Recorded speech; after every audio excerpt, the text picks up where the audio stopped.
I'm I-Team investigator Adam Walser. Since November, the I-Team has reported how plastic surgeon Dr. William Wright Adams operated on patients in the 3 years between his 2020 arrest and late last year, when he pleaded guilty to a second possession charge and went to rehab.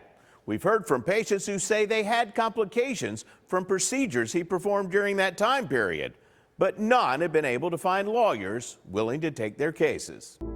That was my belly button uneven, my scar up very high. As soon as I opened the binder, I said, my belly button's off center. Tiffany Soriano says a tummy tuck and liposuction surgery from Dr. William Wright Adams resulted in complications, additional surgeries, and painful recoveries. It's been physically, emotionally, and financially daunting. You've talked to a lawyer? Yes, I did try and speak with one. It's not really a case people want to take on. 4 of Dr. Adams' former patients shared their stories with the I-Team. Did you try to hire an attorney? We've called several and they just won't take the case.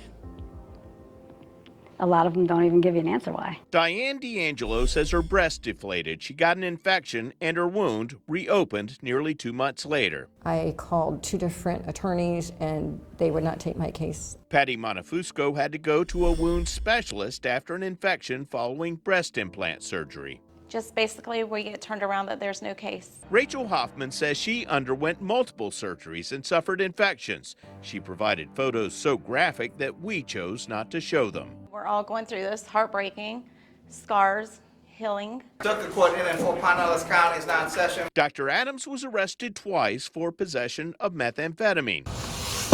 Deputies found crystal meth in Dr. Adams' backpack when he was attending a court hearing in June 2020. He pleaded not guilty and the charge was dropped 4 months later.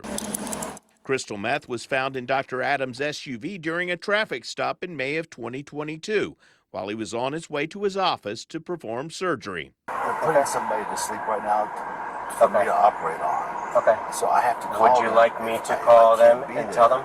18 months later, Adams pleaded guilty to possession of methamphetamine and checked into a residential drug treatment facility. The burden would be on the plaintiff to prove that there is a correlation. Attorney Jack Gordon says even with bad surgical outcomes, it is difficult to prove malpractice. The medical malpractice laws were designed to protect, insulate, to some degree immunize physicians from liability. Gordon says bringing a case to trial takes years and costs tens of thousands of dollars. Patients have to prove that they were injured, that the doctor caused the injury, and that the doctor violated the prevailing standard of care based on the opinion of an expert in the same specialty before they can even file a medical malpractice lawsuit in Florida. The medical malpractice laws are not designed to protect consumers or patients. They're not. They were lobbied for by larger medical organizations like the AMA, the American Medical Association. Yeah, it's great if you're wearing a white jacket and you have a medical license. Not so good if you're a patient. Florida's malpractice law was reformed in 2003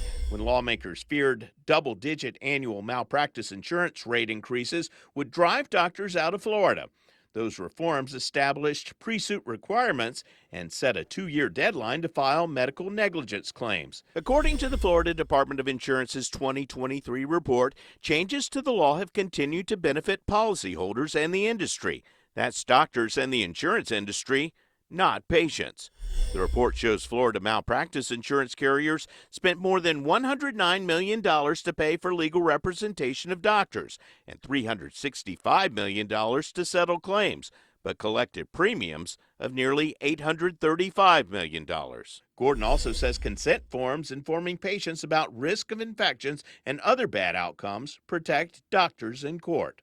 You can die as a result of surgery. That's not medical malpractice. You've signed an informed consent document that specifically indicates, I understand one of the known complications of this procedure is I may develop an infection. While none of the patients we interviewed has sued Dr. Adams, Pinellas County court records show 8 patients have initiated malpractice lawsuits since 1998. Records from the Office of Insurance show Dr. Adams settled 4 claims for more than $450,000. The other claims were withdrawn by the plaintiffs and never made it to trial. It requires a significant investment of time, energy, resources, and the like. And we have to take into consideration what the likelihood of a successful verdict is. I didn't lose a limb, nobody died, so, they don't really want to take on a case. I'm I-Team investigator Adam Walser with photojournalist Matt McGlashan, taking action for you.